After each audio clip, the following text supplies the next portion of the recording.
Salam. Bu günlərdə danışmaq istədiyim mövzu bakteriyalardır.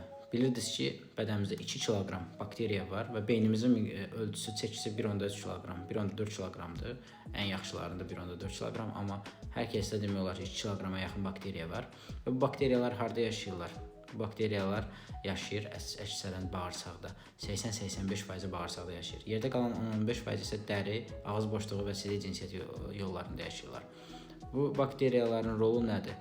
Bakteriyalar bağırsaqda yaşayan bakteriyalar böyük əksəriyyəti faydalı bakteriyalardır. Hansı ki, həzmdə, vitamin K-nın, vitamin B-nin əmələ gəlməsində rol oynayırlar. Eyni zamanda immun bakteriyaların xeyri zərərindən çoxdur. Bəs çox duş almaq necə? Bakteriyaların miqdarını azaldırmı? Əlbəttə azaldır.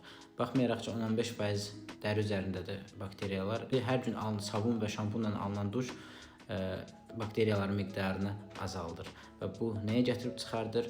Bu gətirib bədəndə qızartılara, qaşınmalara səbəb olur. Həftədə bir dəfə duş almaq sabunla da bu da azdır və bu da bakteriyaların miqdarının çoxalmasına, bakteriyaların və göbələk infeksiyalarının, dəri üzərindəki infeksiyalarını gətirib səbəb ola bilər, gətirib çıxara bilər.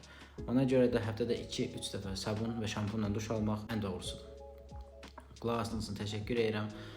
İzləmədə qalın, takib edin və maraqlı mövzular sizi gözləyir.